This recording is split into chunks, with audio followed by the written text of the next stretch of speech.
For me, it's about the law and people. How am I supposed to quantify the value of these things when I don't have evidence? I'm sorry. And how people can resolve their problems and just be better for it. Justice with passion. I always knew I was going to go into law because I tried to see everybody's point of view in an argument. You say one thing, she says another. So who am I to believe? Justice with truth. Either you make the decision or I make the decision. You won't like mine. This is Justice for All with Judge Cristina Perez. Robin Anderson is suing Ashley Franks in the amount of $1,440. Ms. Anderson claims her Labradoodle injured its paw at the defendant's doggy daycare and says she wants a refund for the prepaid package she bought. Ms. Anderson, I understand you are suing Ms. Franks for a total of $1,440. That's correct. Because you claim your precious babies, your dogs, were injured at her doggy daycare. That is correct. Okay, why don't you explain to me exactly what happened? I have two Labradoodles, and I was looking for a doggy daycare for them. I took them to Ms. Frank's doggy daycare for about 2 years, and then 2 after years. that, Wow. Okay. after that, one of my dogs ended up getting injured, and this was after I had already paid a prepaid package of 10 weeks. Okay. So my dog ended up getting injured about a month into that prepaid package. And due to that and some other circumstances, I just decided that I didn't want my dogs going there anymore. And so I just want a refund of the portion of the prepaid package I didn't end up using. Okay, all right, so let's go back to the beginning. You hired her doggy daycare for 2 years. Yes. Before this incident happened. Yes. Any problems within those 2 years? Not anything major, but there was a couple of red flags in her personality. Within that doggy daycare service, she would have a pickup and drop-off service for the dogs. And during those pickups and drop-offs, she started to get a little unprofessional with me, started to get a little gossipy about some of the other dog owners. I didn't appreciate that. So did you tell her you don't like to talk about other dog owners, or did you just freely partake in the gossip? No, I kind of tried to make an excuse to like leave the situation, all right. But for your dogs, were they ever in danger? Well, there was, towards the end of those 2 years, there was also another incident with another dog that started going there, a corgi who was very aggressive towards my dogs. And so that was another incident. But the and main, what happened to that? The other dog came into the doggy daycare. Did you tell Miss Franks, this is what's happening? I did kind of ask her in person, like, hey, this is a new dog that came to the doggy daycare. I see that they're being kind of aggressive with my dogs. Do you think that they're a good fit? Do you have, Ms. Franks, how does she know what's happening at the doggy daycare? Do you give them like the camera access so they can look at their doggies during the day? Because how would she know the dog was being aggressive? So there's no doggy cameras, but I'm always supervising the dogs, making sure that there's not rough housing going on. But how did she know this dog was aggressive towards her dogs? Well, I'm open and honest with my clients, so you told her this new dog's kind of aggressive with your dogs? Correct. Yes, I was like, there's this new corgi. It's a little. A corgi? A corgi. Was giving a Labradoodle a hard time?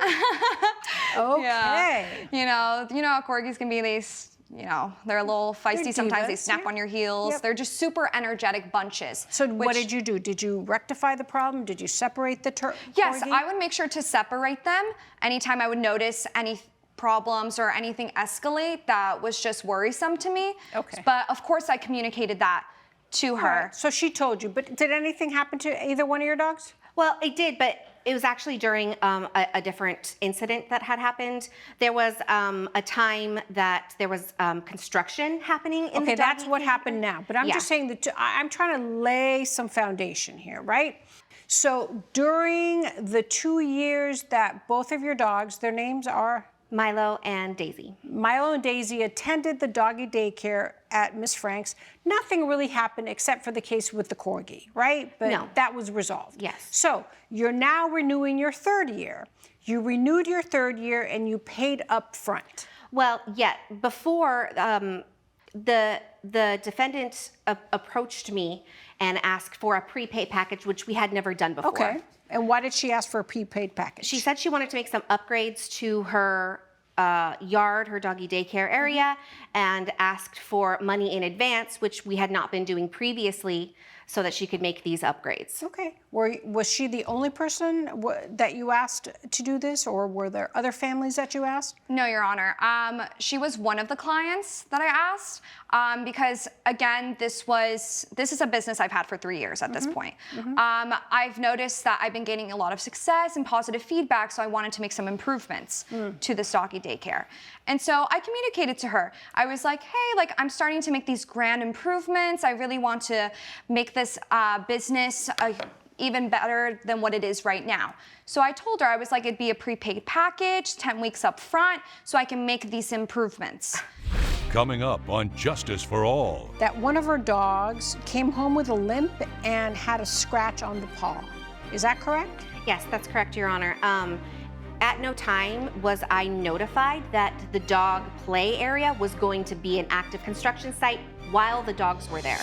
If you'll be in the Los Angeles area and want to bring your case to court, call 1-888-552-6878. You're watching Justice for All with Judge Cristina Perez. We're back with the case of Robin Anderson, who is suing Ashley Franks for breach of contract.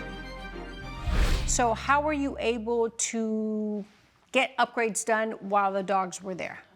So I have pictures as well as to where the construction zones were. So I was making sure that the dogs were in a secluded area away from the construction zone while they have safe playtime, because I wanted to ensure it was a safe, playful environment for the dogs. So what was it that you were redoing? I was pretty much redoing the whole yard. I was adding double fencing for more security. I was also adding AstroTurf for the dogs. And I also was adding some shade sails specifically, so they can have more shading because it gets more hotter during the summer. So this is all to ensure they have a safer and more enriched environment for the dogs. So were you able to do section by section? Correct. Okay. Yes. And were the dogs crowded? No, so I made sure the dogs, that it wasn't to 10 dogs at a time while this was going on. I made sure it was a minimum 3 dogs. Okay, all right, okay. And did you have any problems while construction was happening? I did not have any problems. I would say there was maybe one day where construction came a little earlier than expected, but I made sure that the dogs were secluded again. They were safe, and they were playing in their own section. Was there somebody section. always out there with the dogs? Yes, it was always monitored. So either you or one of your employees? Correct. But Ms. Anderson claims in her statement that one of her dogs came home with a limp and had a scratch on the paw. Is that correct? Yes, that's correct, Your Honor. No, at no time was I notified that the dog play area was going to be an active construction site while the dogs were there. Okay, but what did you think she meant that she's going to redo the play area if that's where the dogs are? I thought that you think she was going to do the front office? Well, no, I thought she was going to be doing it on the weekends or when the dogs were not around. You never told her it was going to be doing construction hours? No, I told her construction will be going on. She was aware of that. Okay, all right. So then what happened? So one day I get a text saying that my dog had hurt her paw. My dog Daisy had hurt her right paw, her right front paw. When she got dropped off, Daisy's 6. 6, okay. So when Daisy got dropped off, I looked at it a little bit more closely, and it seemed a lot worse than what was made out to me. I can show you a picture of her paw. Give it to Cinder. So did you take her to the vet? What did the vet say? What ended up happening? Well, she had the scrape, and you can see it's kind of deep. You can actually see some flesh in there, and then she also had a limp. So at that point, I thought it was appropriate to take her to the vet, to have the vet check it out at that point. And what did the vet say? The vet said it was a injury to her soft muscle tissue in her paw, and just kind of gave her some meds to The with limp pain. was an injury to a soft. Yes, the limp was the injury to the soft tissue, and then the cut, they kind of just cleaned it and looked at it and tried to say like, hey, keep her off of it for a while. But did they think it was severe, the vet, or anything like that? She didn't stay overnight or anything like that. They didn't have anything else. They didn't even, nothing. They just said, oh, just take her home, keep her Your off. Honor, just said keep an eye on it. It was a minor cut. I have a copy of the incident report as well, and I immediately What's your treated it. policy when a dog gets hurt or something happens? So when a dog gets hurt, I immediately inspect it, I check it out, I treat it as is, and I make sure that the owner knows as well. So I make sure to snap a picture of it, send it to the owner, and make them aware of what happened and that it has been treated. And Okay. of course I log it, so I have a copy of the incident report as well. All right. Do you know what happened to Daisy on that day? Were you there watching, or Yes. your employee? So what happened? Yeah, so I was monitoring, and so I was making sure, the construction zone was being as is, and the dogs were playing in their section. And I noticed that corgi Eddie, was kind of playing a little rough with Daisy and Milo, and so I had to step in, and things were escalating a little bit, and so I had to pretty much separate them, and that's when I noticed the scratch on the paw. So it's from rough housing. Coming from that dog, not from my construction. Your Honor, if you But how could a dog scratch a paw? Did Daisy jump or something? Because my dog got a soft tissue when he just jumped out of my bed because he fell weird. I mean, he did it too fast, and that was it. I had to keep him Exactly. off. So, I mean, a little limp like that can happen really, for anything sometimes. If they're too fast, they're too quick. Exactly, and as you know, at daycares, dogs can have a lot of fun. They can play and tackle each other, so it seemed like it was friendly until it wasn't, and so I made sure to step in, and that's when I noticed that. Okay. But Your Honor, if you look at those text messages I provide to you, she actually says that it was from the gravel from the construction site. Coming up, How much were your vet bills? In total, I think it was around $350. Okay. And why aren't you suing for that? Because I have really good pet insurance, so Pet insurance is great. you're watching Justice for All with Judge Cristina Perez. We're back with the case of Robin Anderson, who is suing Ashley Franks for breach of contract. Do you think the cut was from the gravel? I noticed the cut after they were playing. And where was the gravel? Because you said the gravel wasn't going to be on the area where the dogs were. It wasn't in the area they were playing. It was surrounding the area. So I'm assuming probably she stepped into it or just glided across it while she was just playing before I noticed that they started roughhousing. Yeah, but you said that you made sure that the play area, while during construction, was free and clear of any type of construction material, tools, et cetera, and you fenced it off. So clearly, some of it got into the area. Some gravel, perhaps. Did any other dog get hurt during construction? No dogs have been hurt. This has been the only complaint, and I made sure to remedy the situation as soon as possible. All right. Okay. So then, how much were your vet bills? my vet bills were for the, it was the evaluation, and it was the medicine for the limping. They gave her like a doggy aspirin type of medication. In total, I think it was around $350. Okay. And why aren't you suing for that? Because I have really good pet insurance, so. Pet insurance is great. Okay, so, but you're suing for the rest of the the 1,440, Correct. right?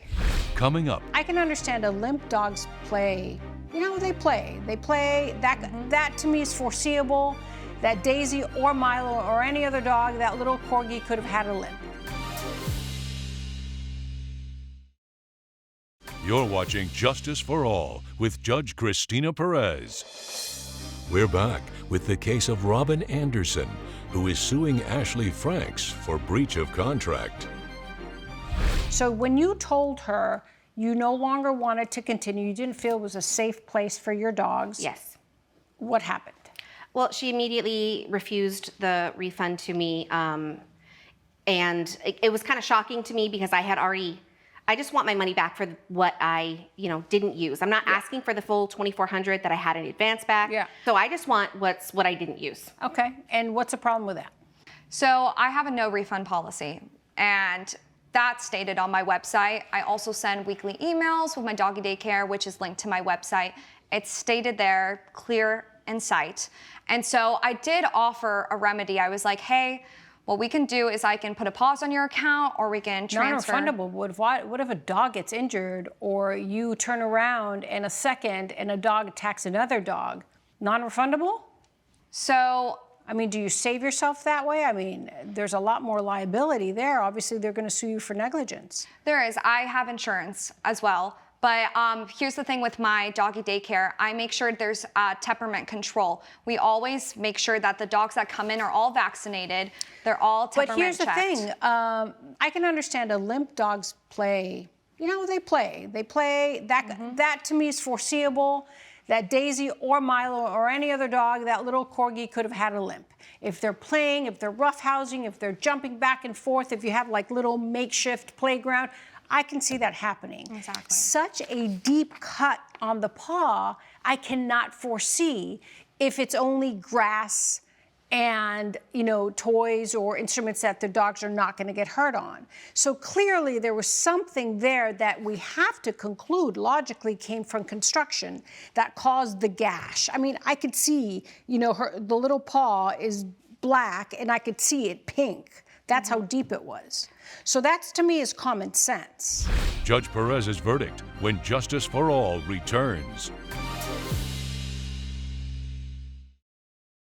You're watching Justice for All with Judge Cristina Perez. That means you failed with your duty of care during construction. I understand, and I sympathize with her. I really do. I mean, I've been watching these dogs for 2 years at this point. Okay, I understand that, but sympathizing is not good enough when you're an owner. I understand. So you can't defend yourself on non-refundable. I won't let you. It's just inherently unfair. And sometimes, I know non-refundable is non-refundable, but sometimes the law can work around it. Negligence, carelessness, duty to act, duty to be reasonable. It's all about reasonableness. I understand. As much as I would have loved to refund her. But that so money then if went you towards understand, to you're being fund- reasonable. So therefore, I conclude that the business of your business, Ms. Franks, somehow failed to act reasonably, failed to maintain a safe environment for the dog, and based on that, the dog got injured. She's requesting for her money back because she no longer feels safe leaving her dog with you. Very logical. So based on the evidence, I will grant the plaintiff's claim in the amount of $1,440 and rule in favor of the plaintiff, okay? Good Thank luck you, to Your you Honor. both. All rise. Judge Perez has ruled in favor of the plaintiff. The defendant is ordered to pay $1,440. I'm really happy with how things ended up today. I think the judge is really fair. I don't think it was fair. I don't think I was given the chance to represent my evidence, as I've only had positive feedback.